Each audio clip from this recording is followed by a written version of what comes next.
Peer পদ্ধতি জনগণের দাবি, যাতে কোনো স্বৈরাচার ডিক্টেটর ভোট চুরি করতে না পারে, মানুষের ভোটাধিকার হরণ করতে না পারে, সেই জন্য পিয়ার পদ্ধতি।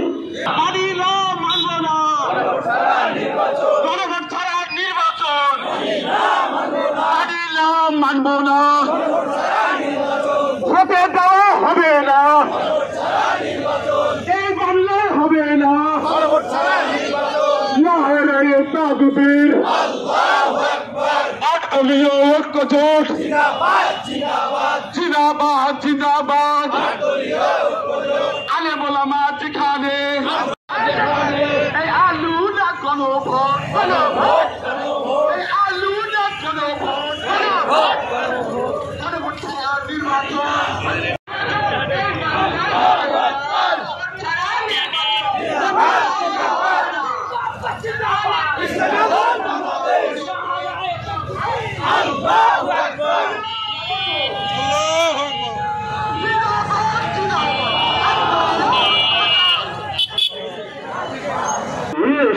স্বীকৃতি পেলে গণভোটে ঠিক না, গণভোটে তামাশা করলে তোমার গোলা ফাঁসি রশি ঝুলতে পারে।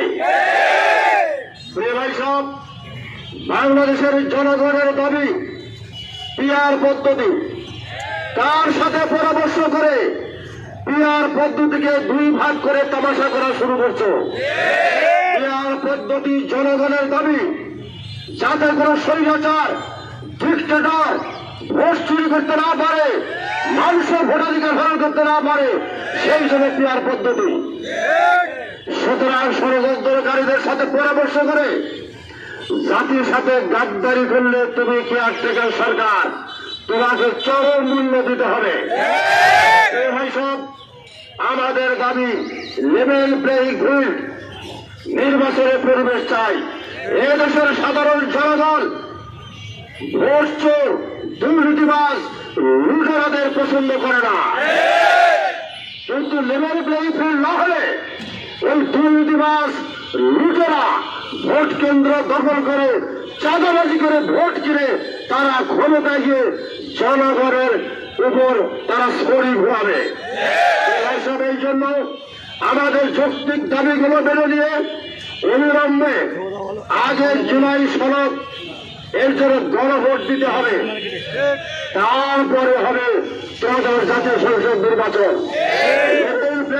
করে জনগণকে ভোটাধিকার প্রয়োগের অবাধ সুযোগ করে দিতে হবে। যদি তোমরা ব্যর্থ হও, এর চরম মূল্য তোমাদেরকে দিতে হবে। সবাইকে ধন্যবাদ। আসসালামু আলাইকুম। মাধ্যমে যে ফ্যাসিবাদের পতন হয়েছে, সেই পতনের পরে জাতি নতুন করে স্বপ্ন দেখছে। এই স্বপ্ন বাস্তবায়ন করার জন্য বাংলাদেশকে কোরআন সুন্নাহর আলোকে একটি ইসলামী শাসনতন্ত্র প্রণয়নের জন্য আমরা লড়াই করছি। বাংলাদেশ ফ্যাসিবাদ মুক্ত হবে, দেশে একটি কল্যাণকামী, মানবিক এবং একটি সুন্দর সমাজ প্রতিষ্ঠার জন্য বাংলাদেশ জামাত ইসলামী সহ আর দলের জোট এই ময়দানে লড়াই চালিয়ে যাচ্ছে। সংগ্রামী ভাই আমার, আমরা লক্ষ্য করেছি আবু সাইদ মুক্তরাজে জীবন দিয়েছেন, দেশের তৌহিদি জনগণের জীবন দিয়েছেন, ইসলাম পন্থীদের সবচেয়ে অবদান এখানে বসে রয়েছে।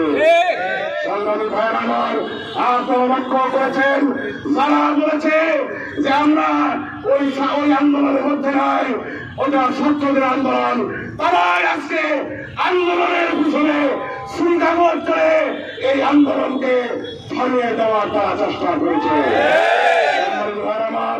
আগামী দিনে স্বাস্থ্য বাস্তবায়ন হবে। আজকে ইসলামী দলগুলো রক্ত হয়েছে, আজকে ইসলামী 8টা দলে রক্ত হয়েছে, এর সাথে অনেক দেশপ্রেমিক অন্যান্য শক্তিরা রয়েছে। আগামী দিনে একটি সুন্দর স্বপ্ন প্রতিষ্ঠার জন্য চাঁদাবাজ মুক্ত নাটোর, চাঁদাবাজ মুক্ত বাংলাদেশ গঠন হবে ইনশাআল্লাহ। সংগ্রামী ভাই আমার, যারা বাংলাদেশকে চাঁদাবাজি দিয়ে সন্ত্রাস করে বিভিন্ন জায়গায় দখলদারিত্বের মধ্যে বাংলাদেশকে যারা অকার্যকর রাষ্ট্র করতে চায়, নতুন করে ফ্যাসিবাদ উত্থানের মাধ্যমে যারা তাদের স্বপ্ন দেখছে, সেই স্বপ্ন আমরা বাস্তবায়ন হতে দেব না। তারা বলবে শরীয়ত আইন বুঝে না, তারা ইসলামের কোন শক্তি হতে পারে না, মুসলমানদের পক্ষে শক্তি হতে পারে না। এদেশের 95% মুসলমানের তারা শক্তি বলে আমরা মনে করি। সম্মানিত ভাই আমার, আগামী দিনে আন্দোলন সংগ্রামে বাংলাদেশকে একটি ফেসিবাদ মুক্ত, সন্ত্রাস মুক্ত, চাঁদাবাজ মুক্ত বাংলাদেশ গঠন হবে ইনশাআল্লাহ।